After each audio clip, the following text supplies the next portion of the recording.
Assalamualaikum warahmatullahi wabarakatuh. Kembali lagi di channel Belajar Bahasa Indonesia yang menyenangkan. Bagaimana kabarnya teman-teman semua? Pasti masih semangat kan mengikuti pembelajaran hari ini? Nah, khusus hari ini kita masih belajar tentang buku fiksi dan non-fiksi. Tapi kali ini kita fokus di menganalisis penggunaan bahasa, penulisan, dan tanda baca. Pada pekan kemarin kita sudah belajar bagaimana itu bahasa yang baik dan benar, bagaimana penulisan yang sesuai dengan kaidah, dan bagaimana juga penggunaan tanda baca yang baik dan benar. Nah, kali ini kita latihan soal ya. Nah, sebelum kita latihan soal, silakan perhatikan beberapa cuplikan video berikut. Ini adalah karya teman-teman kalian ya. Teman, tahukah kamu bahwa 90% masyarakat di Indonesia pernah melakukan kesalahan dalam menuliskan huruf kapital, terutama kesalahan penulisan pada singkatan. Contohnya seperti ini. Begini prinsipnya, jika menunjukkan lembaga atau organisasi, maka semuanya harus menggunakan huruf kapital. Contohnya seperti ini. Jika menunjukkan nama, jabatan, gelar, sapaan, dan lain-lain, maka huruf depan menggunakan huruf kapital dan harus menggunakan titik. Contohnya seperti ini. Jika tidak menunjukkan keduanya, maka semuanya ditulis menggunakan huruf kecil. Contohnya seperti ini. Nah, bagaimana teman? Sudah paham kan? Jangan sampai salah ya. Kan malu kalau orang Indonesia tapi nggak tahu bahasa Indonesia. Selamat belajar yang bebenah. Sampai jumpa. Hai teman-teman, pasti sebagian dari kalian pernah mendengar tentang apa itu tanda baca, bukan? Tahukah kalian, menurut salah satu situs internet menyatakan bahwa sebanyak 69,37% orang salah dalam menempatkan tanda baca. Lalu, jika ada yang bertanya, apa sih itu tanda baca dan bagaimana cara penggunaannya? Jawabannya, tanda baca merupakan simbol yang tidak berhubungan dengan fonem atau kata dan frasa pada suatu bahasa. Sebenarnya, banyak sekali macam dari tanda baca. Hanya saja, kali ini saya akan menjelaskan tentang bagaimana cara menggunakan tanda baca titik dan koma. Jadi, banyak sekali cara untuk menggunakan tanda baca titik dan tanda baca koma. Antara lain, menurut ejaan yang disempurnakan, tanda baca titik digunakan untuk mengakhiri kalimat pernyataan, memisahkan waktu, dan penulisan gelar. Tanda baca koma. Menurut EYD, tanda baca koma digunakan di antara unsur-unsur dalam suatu perincian sebelum kata hubung atau memisahkan petikan langsung.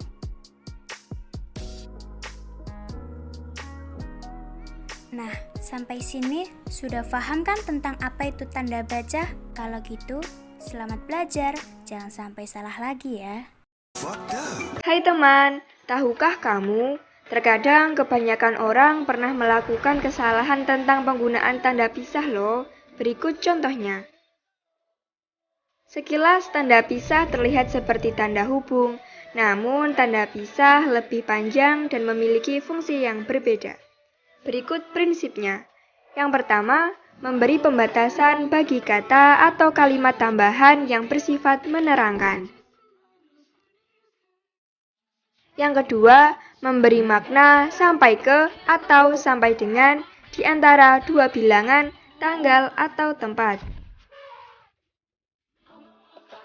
Nah, bagaimana teman-teman? Sudah paham kan? Jangan sampai salah ya dalam penggunaan tanda pisah. Ingat, sampai jumpa. Tahukah kamu? Menurut survei, saat ini masyarakat Indonesia masih banyak yang salah dalam memilih kata baku. Apa sih kata baku itu? Kata baku ialah kata yang telah ditentukan dalam satu kaidah tertentu dan KBBI menjadi acuannya. Terkadang masyarakat masih bingung dalam pemilihan kata, mana yang baku dan mana yang tidak baku. Bahkan, biasanya tertukar. Contoh saja, salah satu kata yang sering salah dalam pemilihan kata baku ialah ijazah. Banyak masyarakat yang menulis dengan kata ijazah, namun itu salah. Yang benar adalah ijazah. Satu kata lagi yang masyarakat sering salah dalam pemilihan kata baku adalah apotek. Masyarakat sering menulis apotik, padahal yang benar adalah apotek. Nah, dari sini kalian pahamkan dengan kata baku. Sekian, terima kasih, semoga bermanfaat.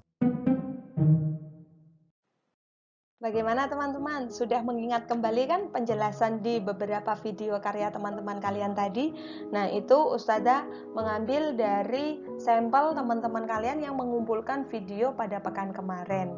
Karena rata-rata teman-teman semua adalah membahas kata baku, membahas cara menulis singkatan. Nah, maka Ustazah mengambil salah satu dari pembahasan itu. Untuk teman-teman yang lain yang sudah mengumpulkan, terima kasih banyak ya, karena kalian sudah melaksanakan tanggung jawab kalian dengan baik. Nah, untuk teman-teman yang belum menyelesaikan tantangan itu, masih ada waktu, dan sampai saat ini Ustazah tetap akan menunggu kalian untuk mengumpulkan tugas tersebut. Oke? Nah, sekarang setelah mengamati beberapa video karya teman-teman kalian tadi, sekarang waktunya kita latihan soal ya. Perhatikan baik-baik pertanyaan-pertanyaan setelah ini. Kemudian tulis kembali di binder kalian. Pertanyaan-pertanyaan tadi itu silakan tulis kembali di binder kalian. Insya Allah naskahnya, teksnya tidak panjang-panjang kok. Nah, setelah itu kerjakan pertanyaan-pertanyaan tersebut. Setelah kalian mengerjakan, silakan kirimkan segera jawaban kalian ke WA Japri Ustazah ya. Masih punya nomornya Ustazah kan ya? Kita ke soal yang pertama ya. Nah, ini ada kalimat, perhatikan teks berikut. Ini ada cuplikan naskah atau cuplikan teks tentang mereview novel. Kalau mereview novel artinya adalah naskah ini adalah termasuk teks ulasan. Nah, silakan dibaca. Novel yang disajikan dengan bahasa yang cantik ini mampu menyihir pembaca, sehingga pembaca bisa ikut merasakan kebahagiaan, semangat keputusasaan, dan kesedihan. Nah, silakan ulangi kembali lagi, baca kembali lagi cuplikan ulasan itu tadi. Kalau kalian masih belum paham maksud dari kalimat itu.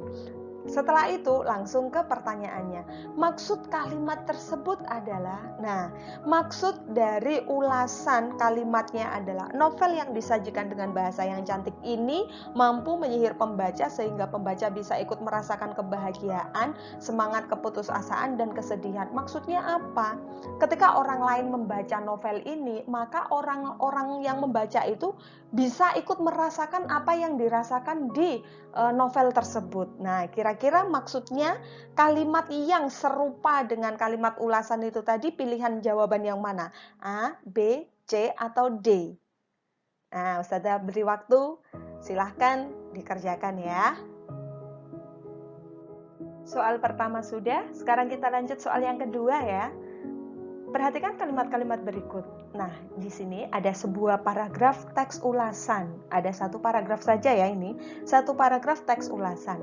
Nah, silakan dibaca naskah itu. Setelah itu silakan dibaca pertanyaannya. Ide pokok teks ulasan tersebut adalah, ide pokok masih ingat ya, di materi kelas 7, kelas 8, kelas 9 di awal-awal dulu, di semester 1 dulu, kita juga sudah masih belajar tentang ide pokok atau gagasan utama. Nah, apa itu ide pokok atau gagasan utama? Ide pokok gagasan utama itu adalah inti dari paragraf itu. Nah, teks ulasan ini intinya membahas apa?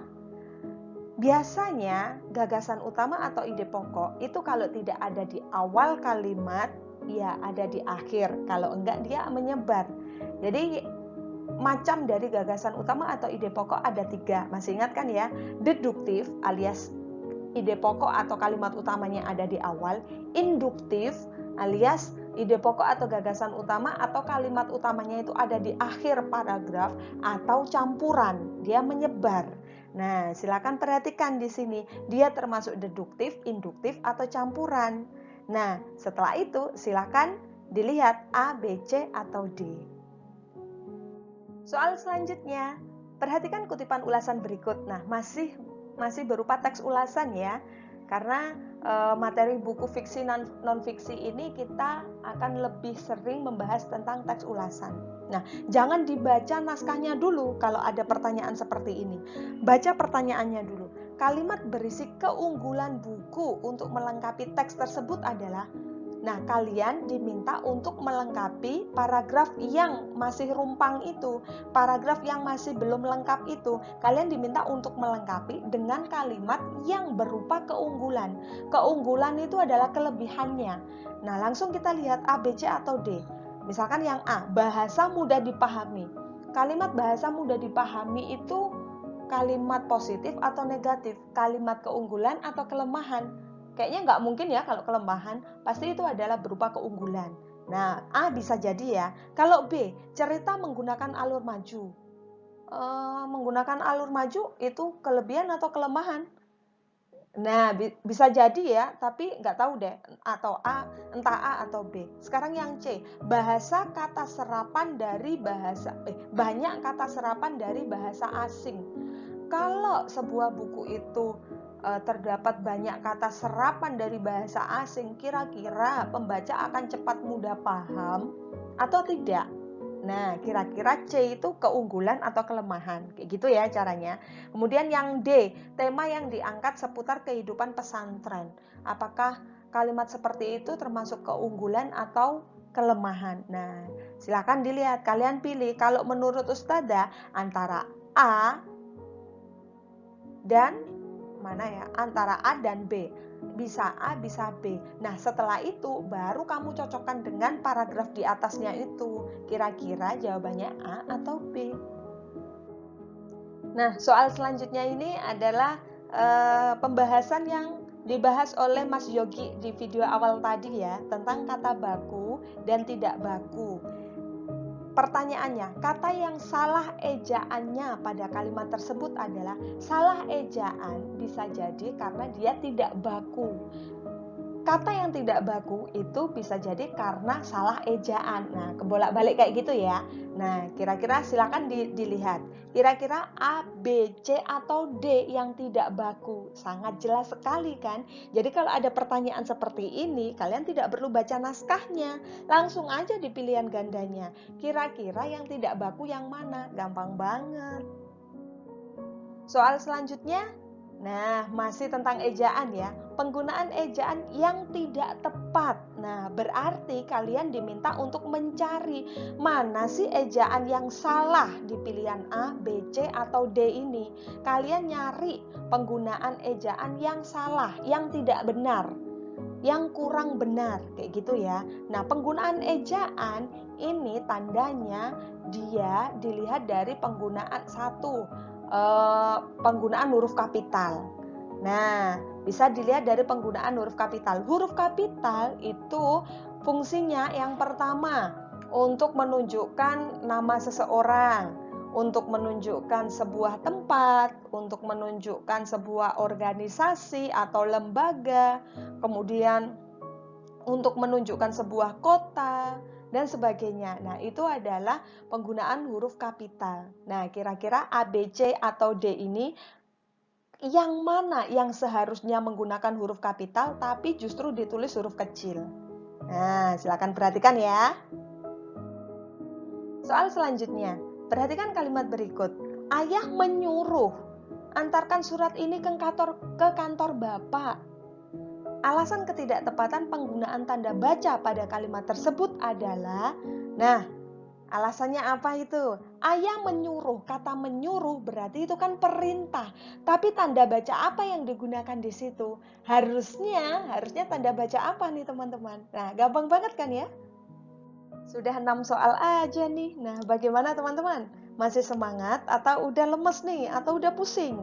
Kalau udah pusing, silakan berhenti dulu ya. Istirahat dulu, nyemil-nyemil dulu. Kalau masih semangat, kita lanjut ya soal nomor 7. Oke, kita lanjut ya soal nomor 7. Sebelum kita lanjut, mohon maaf ya kalau ada suara-suara bocil-bocil yang nangis-nangis kayak gini. Di rumahnya Ustazah banyak bocilnya ternyata.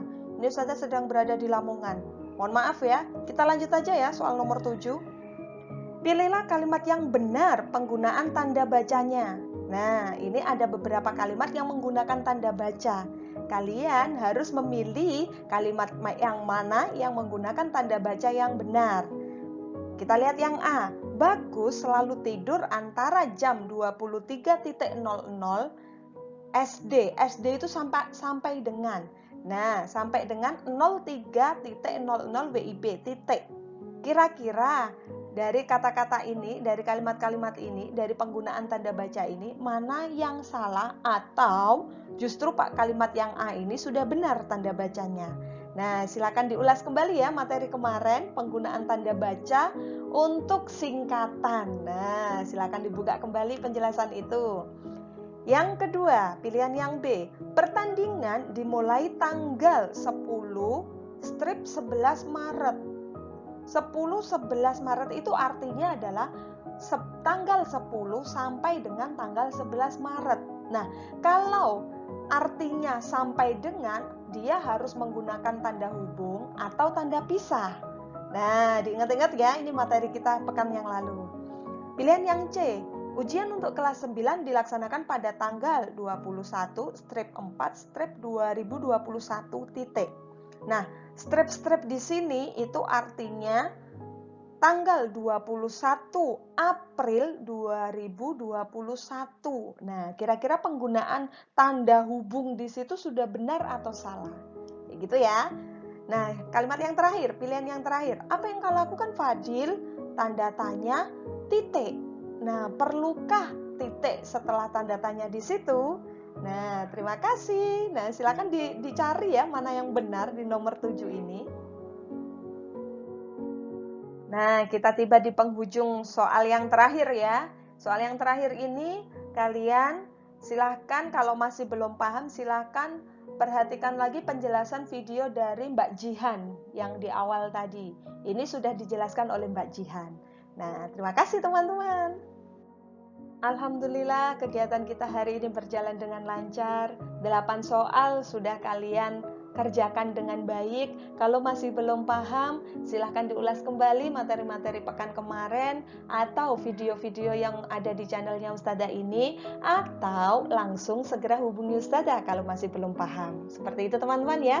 Silahkan ditulis kembali di buku binder kalian, kemudian jawabannya silahkan difoto kirim japri Ustazah. Terima kasih teman-teman, selamat berproses. Semoga dengan lelahnya kita ini akan menjadi berkah di kemudian hari.